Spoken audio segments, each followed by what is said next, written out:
YCP senior నాయకుడు మాజీ మంత్రి కొడాలి నాని వైసీపీ ప్రభుత్వం అధికారంలో ఉన్న 5 సంవత్సరాలలో ఇష్టం వచ్చినట్లు రెచ్చిపోయారు. తెలుగుదేశం పార్టీ అధినేత ప్రస్తుత ముఖ్యమంత్రి చంద్రబాబుతో పాటు ఆయన తనయుడు నారా లోకేష్, జనసేన అధినేత పవన్ కళ్యాణ్ ను ఇష్టం వచ్చినట్లు తిట్టేశారు. కొడాలి నాని నోటికి ఎంత వస్తే అంత మాట్లాడేశారు.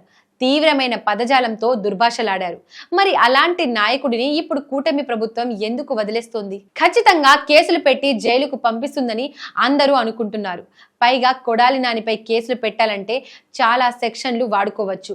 ఇందుకు ప్రత్యేకంగా ఎలాంటి కారణాలు వెతకాల్సిన అవసరం లేదు. గుడివాడలో వరుసగా జరిగిన కేసినో వ్యవహారం చాలు.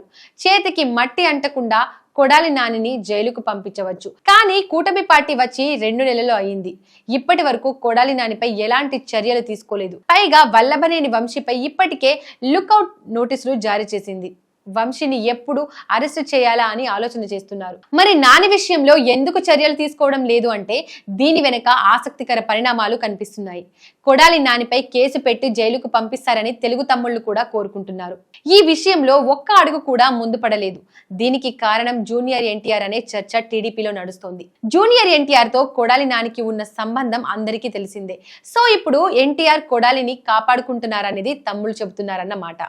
ఎన్టీఆర్ డైరెక్ట్ గా కాకపోయినా లోకేష్ కు, చంద్రబాబుకు అత్యంత సన్నిహితంగా ఉన్న కొందరు నాయకుల ద్వారా జూనియర్ ఎన్టీఆర్ ఈ విషయంలో జోక్యం చేసుకుని తెర వెనుక మంత్రాంగం నడుపుతూ కొడాలి నానిని కాపాడేలా చక్రం తిప్పుతున్నట్లు తెలుగుదేశం వర్గాల్లో ప్రచారం జరుగుతోంది. మరి ఈ విషయం పూర్తిగా బయటికి వస్తే పార్టీలో తీవ్ర ఆగ్రహ ఆవేశాలు ఖచ్చితంగా వస్తాయనటంలో ఎలాంటి సందేహం లేదు.